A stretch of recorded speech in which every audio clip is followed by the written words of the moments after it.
Hello viewers, welcome செய்கிறேன் அக்மல் ஃபுட்டுக்கு. இன்றைக்கி சூப்பரான ஒரு ஃப்ரைட் ரைஸ் தாங்க செய்ய போகிறோம். இந்த ரெசிபி உங்களுக்கு பிடிச்சிருந்துச்சின்னா மறக்காத ஃபேமிலி அண்ட் ஃப்ரெண்ட்ஸோட ஷேர் பண்ணுங்கள். ஃபஸ்ட் டைம் வாட்ச் பண்ணுறவங்களா இருந்தீங்கன்னா மறக்காத அக்மல் ஃபுட்டுக்கு சப்ஸ்கிரைப் பண்ணுங்கள். வாங்க இப்போ எப்படி செய்யலான்ட்டு போய் பார்க்கலாம். நான் சோயா ஒரு 50 கிராம் இருக்குங்க எடுத்திருந்தேன். இந்த சோயா சங்க் பார்த்திங்கன்னா கொஞ்சம் சைஸ் சின்னதாக இருக்குது. ரொம்பவும் பெரிய சைஸாக எடுத்தோம் அப்படின்னா நம்ம தண்ணியில் போட்டு இதுக்கு சாஃப்ட் பண்ணக்குள்ளே சைஸ் டபுள் ஆகிடும். பாருங்கள், தண்ணி நான் நல்லா கொதி வர வரைக்கும் வச்சுக்கிட்டேன். இப்போ இந்த தண்ணியில் போட்டுக்கலாம். ஒரு 2 நிமிஷத்துக்கு நம்ம இதுக்கு வேக விடணும். இது கூட கொஞ்சம் சால்ட்டும் சேர்த்துக்கலாம்.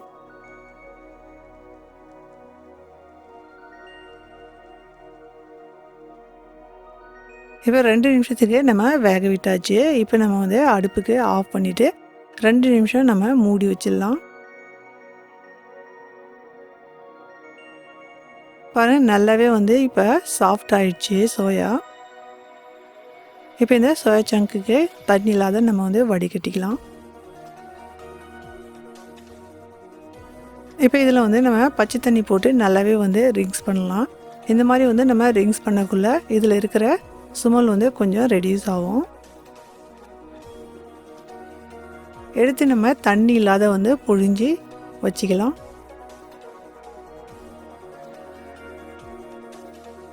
உங்களுக்கு எவ்வளோ புழிய முடியுதோ அந்த மாதிரி புழிஞ்சு எடுத்துங்க.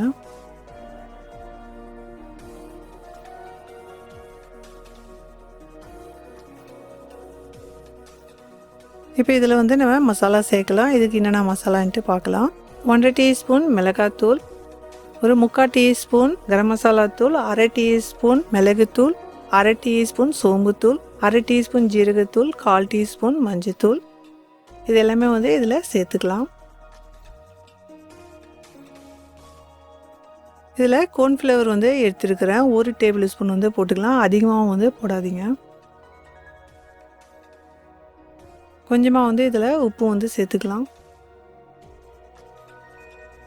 இதில் 1/2 டீஸ்பூன் நான் லெமன் ஜூஸ் எடுத்துக்கிட்டேன். கொஞ்சம் நல்லா புளிப்பாகவே இருக்கும். இதில் நான் 1 முட்டை எடுத்துருந்தேன், போட்டுக்கலாம்.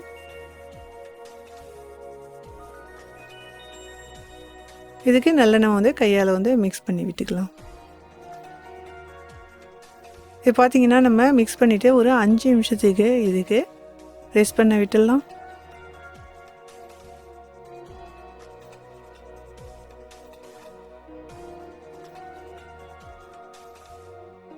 அடுப்பில் எண்ணெய் வச்சுருக்கிறேன். பொரிக்கிறதுக்கு தேவையான அளவு எண்ணெய் எடுத்துக்கலாம்.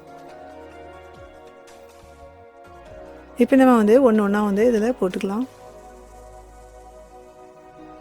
இது போட்டதுமே நம்ம திருப்பக்கூடாது.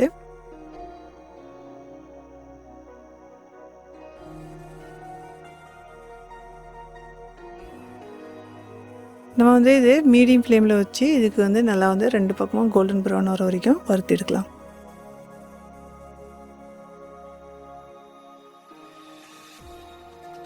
இந்த மாதிரி நம்ம வறுத்து போடக்குள்ளே நல்லா அந்த டேஸ்ட்டும் இருக்கும் சோயாவில். அதே சமயத்தில் பார்த்திங்கன்னா அந்த ரைஸ் சாப்பிடக்குள்ளே உங்களுக்கு கறி சுவையிலேயே இருக்கும். நல்லா அந்த சங்குங்க சாப்பிடக்குள்ள இந்த மாதிரி கோல்டன் ப்ரௌனாக எடுத்துடலாம். நீங்கள் ரைஸில் போடாதையே இந்த ஸ்டேஜில் கூட இந்த சோயாவுக்கு ஸ்நாக் ஆட்டம் சாப்பிட முடியும். ரொம்ப சூப்பராக இருக்கும். இந்த சேனலில் பார்த்தீங்க அப்படின்னா சோயாவை வச்சு நான் ஒரு 3 டிஷ் போட்டிருக்கிறேன். தேவைன்னா கீழே லிங்க் கொடுக்குறேன். ரொம்ப சூப்பராக இருந்துச்சு. சோயா பிரியாணி இருக்குது. அதே மாதிரி முட்டையும் சேர்த்து சோயா பிரியாணி போட்டிருக்கேன். 2 விதமான பிரியாணி நல்லாவே இருந்துச்சு. சோயா குழம்பு கூட பார்த்திங்கன்னா அவ்வளோ சூப்பராக இருந்துச்சு. பாருங்கள், எல்லாமே நம்ம வறுத்து எடுத்துட்டோம். இதில் நீங்கள் முட்டை போட விருப்பம் இல்லைன்னா முட்டை போடாதே கூட நீங்கள் செய்ய முடியும். நான் பீன்ஸ் எடுத்து நல்லாவே சின்ன சின்னதாக கட் பண்ணிக்கிட்டேன். ரொம்ப பெருசாக இருந்தால் சீக்கிரமாக வேகாது. இந்த மாதிரி சின்னதாக கட் பண்ணிக்கோங்க. அதே மாதிரி கேரட்டும் சின்ன சின்னதாக கட் பண்ணிக்கிட்டேன். ரெண்டுமே பார்த்திங்கன்னா 50 கிராம் இருக்கும். தேவையான அளவுக்கு நான் ஸ்ப்ரிங் அனியன் எடுத்துக்கிட்டேன் க்ரீன் பாட்டுக்கு. இதில் நான் 2 கலரில் ரெட்லேயும் எல்லோலேயும் எடுத்துக்கிட்டேன் பெல் பெப்பர். நம்ம வறுத்தோம் இல்லைங்களா, இப்போ அதே எண்ணெய்க்கு வந்து யூஸ் பண்ணலாம். தேவையான அளவுக்கு எடுத்துங்க. இது ஒரு 10 பூண்டு பல் இருக்கும். இதுக்கு சின்ன சின்னதாக வந்து கட் பண்ணிக்கிட்டேன். பூண்டு பல் அதிகமாக போடக்குள்ள உங்களுக்கு நல்லாவே இருக்கும். 1 டீஸ்பூன் இருக்கும். இதில் வந்து நம்ம ஜீரகம் போட்டுக்கலாம். பொரியட்டும். இப்போ இந்த பூண்டுக்கும் வந்து நல்லா வந்து நம்ம வறுத்துக்கலாம். இந்த மாதிரி வந்து நீட்டு வாக்கில் வந்து ஒரு பெரிய வெங்காயத்துக்கு எடுத்து கட் பண்ணிக்கிட்டேன். கொஞ்சம் மெலிசாவே வந்து கட் பண்ணுங்கள். இதுக்கு வந்து கொஞ்சம் நேரத்துக்கு வந்து வதக்கலாம். இந்த மாதிரி வந்து கொஞ்சம் கண்ணாடி பதம் வர வரைக்கும் வந்து நம்ம இதை வதக்கணும். நம்ம இதில் வந்து பீன்ஸும் கேரட்டும் வந்து போட்டுக்கலாம். இது கூடயே வந்து நம்ம ஸ்ப்ரிங் ஆனியன் ஒயிட் பாட்டும் வந்து சேர்த்துக்கலாம். இப்போ இது எல்லாமே வந்து நம்ம ஃபர்ஸ்ட்டில் வதக்கக்குள்ளே உங்களுக்கு சீக்கிரமாக வந்து வதங்கி வரும். இதில் வந்து தேவையான அளவுக்கு பச்சை மிளகாய் கட் பண்ணி போட்டுக்கிட்டேன். நான் வந்து ஒரு 3 பச்சை மிளகாய் இருக்கும் போட்டுக்கிட்டேன். காரம் உங்களுக்கு எவ்வளோ தேவையோ பார்த்துங்க. பாருங்கள், ஒரு 5 நிமிஷத்துக்கு நான் வதக்கினேன். இதில் வந்து 1 டீஸ்பூன் இருக்கும் ரெட் சில்லி ஃப்ளேக் வந்து போட்டுக்கிட்டேன்.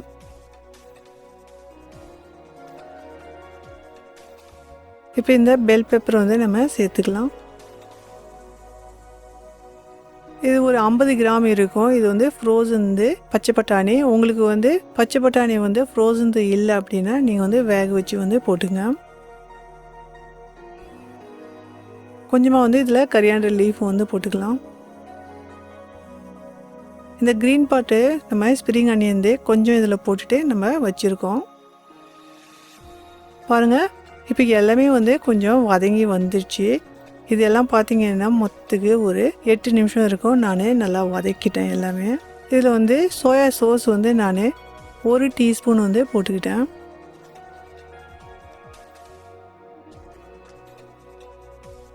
நம்ம வருது இல்லைங்களா, இப்போ இந்த சோயாக்கும் இதில் வந்து சேர்த்து கொஞ்சம் நேரத்துக்கு நம்ம இதுக்கு மிக்ஸ் பண்ணி விட்டுக்கலாம்.